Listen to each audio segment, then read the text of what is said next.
தெய்வீக திருக்கல்யாண ஹோம திரவியங்கள், பூஜை பொருட்கள் மற்றும் யாக சாமான்கள் வாங்க திருப்பதி பாலாஜி நாட்டு மருந்து ஹோம சாமான்கள் கடை, மயிலாப்பூர். Free delivery. கால் 9840537761. ஆன்மீக ஐதீகங்கள். விநாயகர் விசர்ஜனம். நமது முன்னோர்கள் வழிகாட்டுதலின்படி எத்தனையோ வழிபாட்டு முறைகளை தொடர்ந்து பின்பற்றி வருகிறோம். அப்படி நாம் பின்பற்றும் வழிபாட்டு முறைகள், அதன் சிறப்பான பலன்கள் மற்றும் நமக்கு தெரியாத சில தகவல்கள் பற்றி கூறுவதுதான் ஆன்மீக ஐதீகங்கள் நிகழ்ச்சி.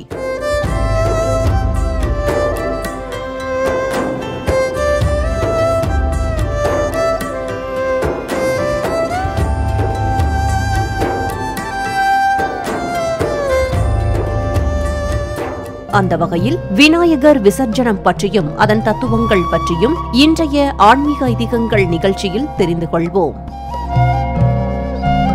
கிருஷ்ண ஜெயந்தி, சரஸ்வதி பூஜை, நவராத்திரி, சிவராத்திரி என வருடம் முழுவதும் எத்தனையோ தெய்வங்களுக்கு உரிய நாட்களில் வீட்டில் வழிபாடு செய்தாலும் விநாயகர் சதுர்த்தி தவிர வேறு எந்த விழாவிற்கும் ஆண்டுதோறும் புதிய சிலைகள் வாங்கி வைத்து வழிபட்டு பிறகு அதை தண்ணீரில் கரைக்கும் பழக்கம் கிடையாது. ஆனால் விநாயகர் சிலைகள் மட்டும் கண்டிப்பாக கரைக்கப்படும் விதிமுறை நம்மிடையே உள்ளது.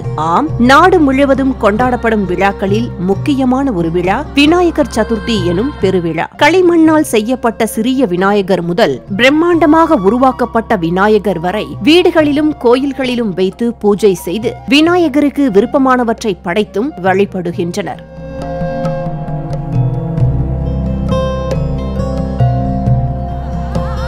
தொடர்ந்து விநாயகருக்கு பூஜை செய்த பின்னர் அந்த சிலைகளை நீர்நிலைகளில் விசர்ஜனம் செய்வதும் வழக்கம். எதற்காக களிமண்ணாலான விநாயகர் சிலைகளை பூஜை செய்த பின்னர் நீர்நிலைகளில் கரைக்கின்றனர்? இதற்கான காரணம் என்ன?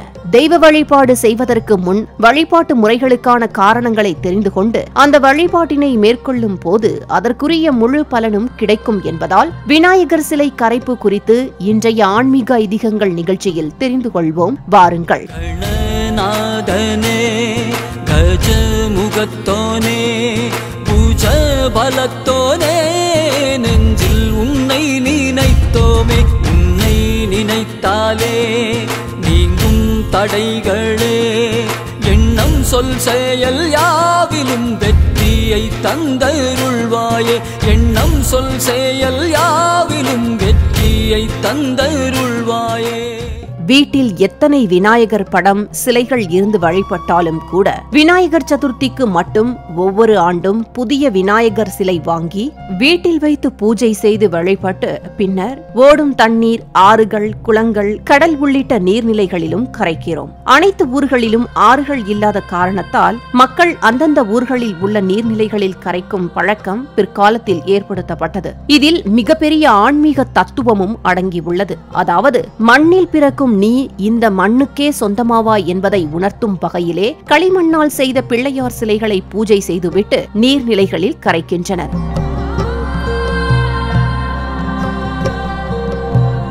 அதேபோல ஆடி மாதம் தென்மேற்கு பருவமழை பெய்து ஆறுகள், நீர்நிலைகளில் வெள்ளம் பெருகி வரும். இதனால் ஆற்றில் உள்ள மணல் அனைத்தும் வெள்ள நீரில் அடித்துச் செல்லப்படும். ஆற்றில் மணல் இல்லாததால் ஆற்று நீரை உறிஞ்சி நிலத்தடிக்கு அனுப்ப முடியாமல் ஆற்று நீர் ஓடி வீணாக கடலில் கலக்கும். இதனால் மக்களுக்கு பயன்படாமல் வெயில் காலத்தில் தண்ணீர் பஞ்சமும் ஏற்படும்.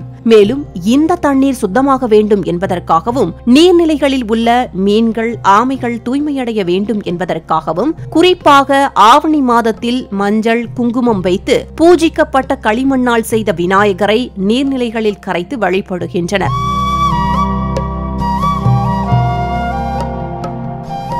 விநாயகர் சதுர்த்தி செப்டம்பர் மற்றும் அக்டோபர் மாதங்களில் கொண்டாடப்படுகிறது. இது வெப்பத்தின் முடிவையும் மழைக்காலத்தின் தொடக்கத்தையும் குறிக்கிறது. களிமண் நீரை உள்ளிழுத்து தேக்கி வைக்கும் தன்மை கொண்டது. அந்த களிமண் சிலைகளை கரைக்கும் செயல்முறையானது நிலத்தடி நீர்மட்டத்தை உயர்த்தவும் தண்ணீரை உறிஞ்சுவதற்கும் உதவுகிறது.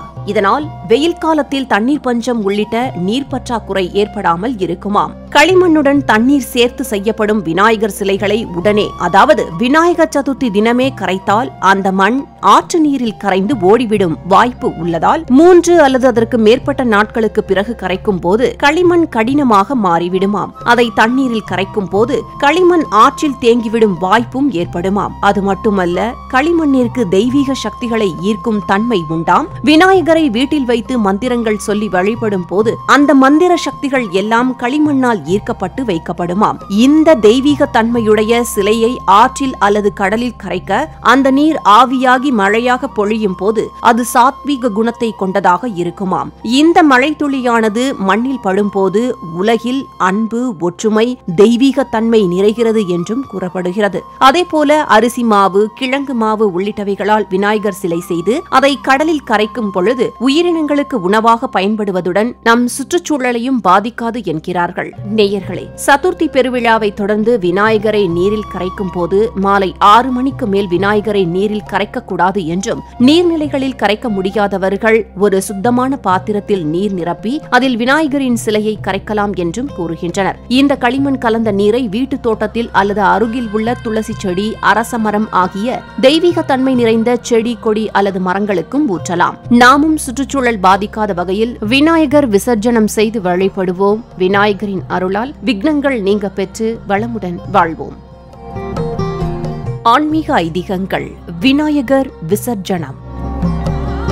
தெய்வீக திருக்கல்யாண ஹோம திரவியங்கள், பூஜை பொருட்கள் மற்றும் யாக சாமான்கள் வாங்க திருப்பதி பாலாஜி நாட்டு மருந்து ஹோம சாமான்கள் கடை, மயிலாப்பூர். Free delivery. கால் 9840537761.